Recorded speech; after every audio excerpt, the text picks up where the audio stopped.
Karim Benchir, vous allez vous présenter pour la 9e circonscription des étrangers, c'est-à-dire des ressortissants français établis dans les pays du Maghreb et de l'Afrique de l'Ouest.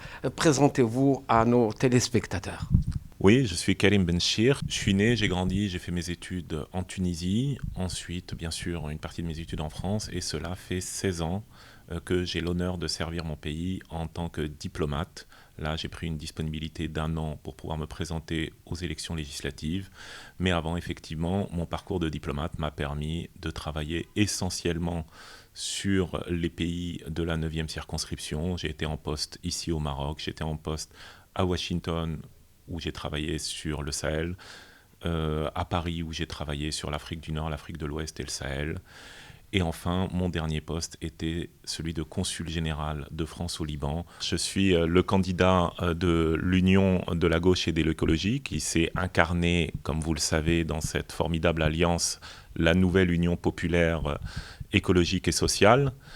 Cette alliance qui s'est constituée autour du très bon score de Jean-Luc Mélenchon à la présidentielle, notamment d'ailleurs dans cette 9e circonscription où il est arrivé largement en tête et qui comprend le Maroc, effectivement où il y a pratiquement 30% de l'électorat, mais comprend aussi 15 autres pays qui vont de la Libye jusqu'au Maroc.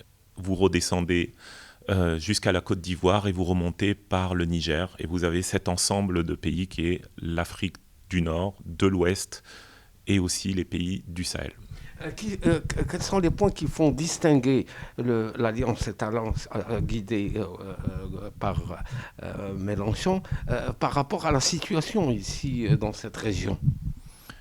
Déjà, c'est une alliance qui est porteuse d'espoir, c'est-à-dire qu'elle est porteuse d'un programme social fort et c'est ce dont ont besoin, à mon sens, les Français établis à l'étranger et particulièrement dans cette 9e circonscription.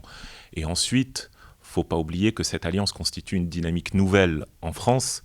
C'est assez historique. C'est la première fois que l'ensemble des partis de la gauche et de l'écologie sont réunis pour le premier tour des législatives. C'est une première dans l'histoire de France. Très bien. Alors, qu'est-ce que vous dites aux Français établis ici dans cette grande région, qui est une des plus importantes circonscriptions électorales de France à l'étranger?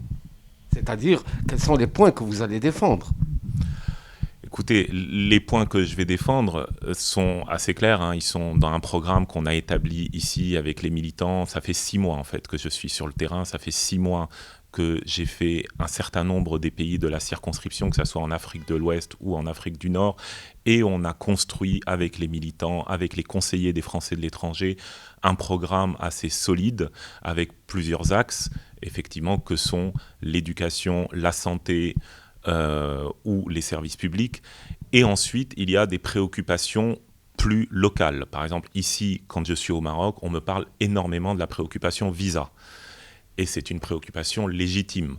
Quand on voit qu'on sort d'une période avec un gouvernement qui a décidé de sanctionner, comme il dit, les 3 pays d'Afrique du Nord, si je suis élu, effectivement, je proposerai qu'on revienne sur ces mesures qui ont été prises à l'encontre des populations de ces pays.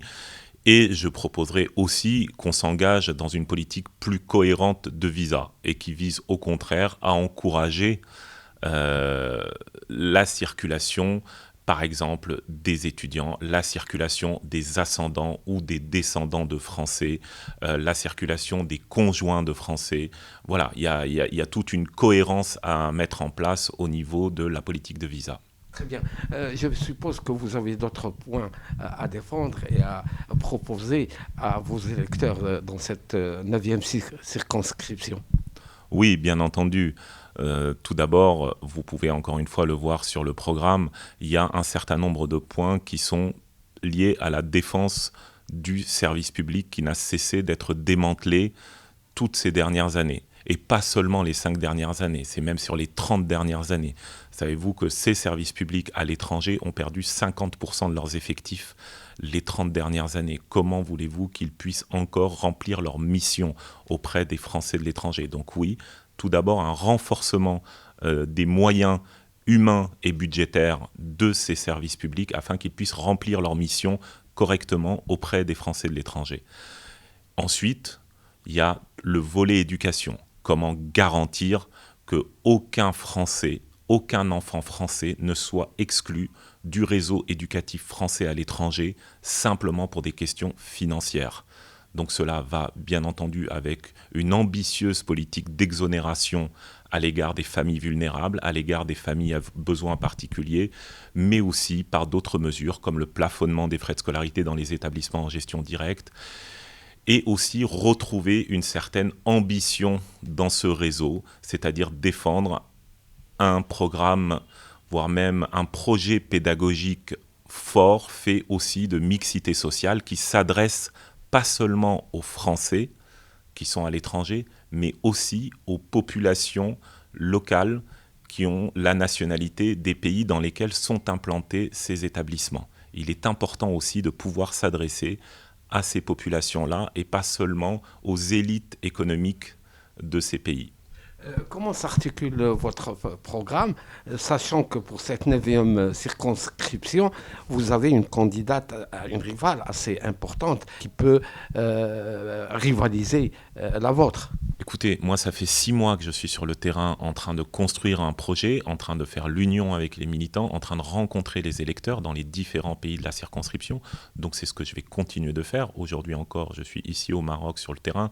Demain, je me déplacerai encore dans plusieurs autres pays. Donc je serai au Burkina Faso, encore une fois.